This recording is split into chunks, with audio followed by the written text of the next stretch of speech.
Hello friends. तो कैसे हैं आप सब।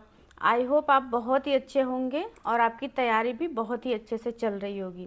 तो आपका बहुत बहुत स्वागत है मेरे चैनल होप यात्रा पे। तो मैंने सोचा है कि जिन जिन लोगों का पॉलिटिकल साइंस है और उन्होंने पीजीटी का फॉर्म फिल किया हुआ है 2022 वाला, तो या न्यू भी जिनका जो लोग फिल करने वाले हैं, क्योंकि 2026 में वैकेंसी आने वाली है ऐसा सुनने में आ रहा है। तो ऐसे लोगों के लिए मैंने सोचा है कि मैं पहले सिलेबस डिस्कस करती हूँ, फिर चैप्टर वाइज हम थोड़ा थोड़ा करके पढ़ते चलेंगे। तो आज मैं पॉलिटिकल साइंस पीजीटी का सिलेबस लेकर के आई हूँ। इसको टीजीटी वाले भी देख सकते हैं क्योंकि थोड़ा बहुत चैप्टर इसमें ऐड हुआ है, बाकी सब वैसे ही है। आप देखोगे तो आपको दोनों ही मतलब सेम सेम है, बस थोड़ा सा डिफरेंस है। तो इसलिए आप पहले इसको सिलेबस को अच्छे से समझ लीजिए। उसके बाद फिर हम एक एक चैप्टर, सबसे इम्पॉर्टेंट इसमें राज्य है, हम राज्य से स्टार्ट करेंगे और फिर धीमे धीमे सारी चीज़ें समझते चले जाएंगे। और जब तक एग्ज़ाम होगा तब तक हमारा ये जो सिलेबस है वो एक दो बार रिवीजन भी हो जाएगा, कंप्लीट होने के बाद भी रिवीजन हो जाएगा।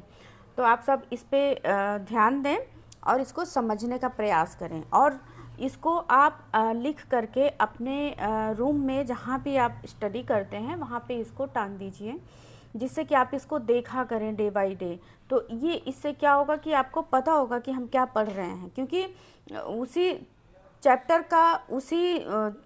का जो कहते नहीं कि सब टॉपिक होता है वो बहुत अलग अलग होते हैं। तो वो कुछ ऐसे हैं जो पीजीटी में आते हैं, कुछ ऐसे हैं जो नहीं आते हैं। तो इसलिए आपको ये चीज़ ध्यान देना है कि क्या आएगा हमारे पेपर में और हमें पढ़ना क्या है। तो जैसे देखिए 6 यूनिट हैं हमारे सिलेबस में, 6 यूनिट हैं।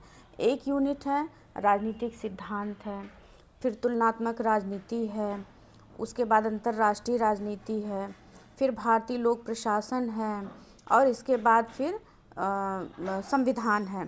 तो इसको हमें बहुत ही अच्छे से ध्यान देते चलना है।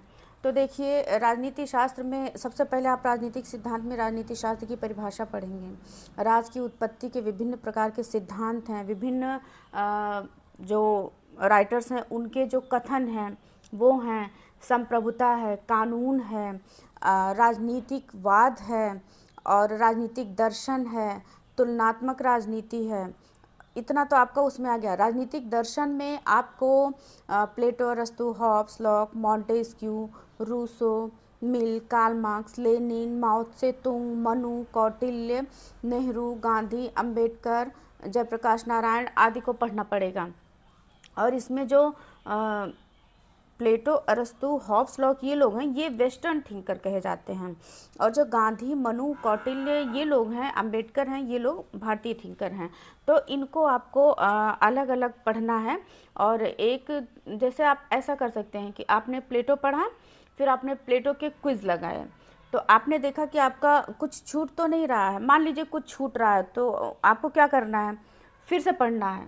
आपके पास बुक होंगे, नोट्स होंगे, आई होप आपके पास सब कुछ होगा, क्योंकि ये आज की बात नहीं है, ये 2-3 साल से ये प्रोसेस चल रहा है। 2022 में फॉर्म फिल किया गया है। अनफॉर्चुनेटली अभी तक पेपर नहीं हुआ है, बस इस वजह से लोग इसमें अटके पड़े हैं। कुछ लोग आगे भी अलग चीज़ें देख रहे हैं, जैसे कुछ लोगों ने आर ओ के फॉर्म फिल कर दिए, कुछ लोगों ने LTGIC के कर दिए, कुछ लोग BEO का वेट कर रहे हैं, क्योंकि मोस्टली लोग बीएड किए हुए हैं। तो लोग इधर उधर भी जा रहे हैं और जाना भी चाहिए। एक ही को पकड़ के बैठना कहीं की समझदारी नहीं है। हमें जब हम पढ़ रहे हैं और जिसका जिसका सिलेबस, बस हमें ये ध्यान देना है कि हमने जिस भी चीज़ का फॉर्म फिल किया है उसका सिलेबस मैच होना चाहिए, बिल्कुल अलग नहीं होना चाहिए। अलग हो जाएगा तो हमें पढ़ने में प्रॉब्लम होगी। लेकिन अगर सिलेबस मैच कर रहा है, चलिए थोड़ा बहुत डिफरेंट है तो उसको हम देख लेंगे, लेकिन अगर ज़्यादा अंतर है तो उसको हमें कवर करने में प्रॉब्लम होगी।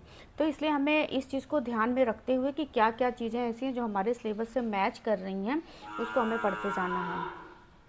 तो जैसा कि मैंने आपसे बताया है कि मैं भी RO और PGT दोनों की तैयारी कर रही हूँ।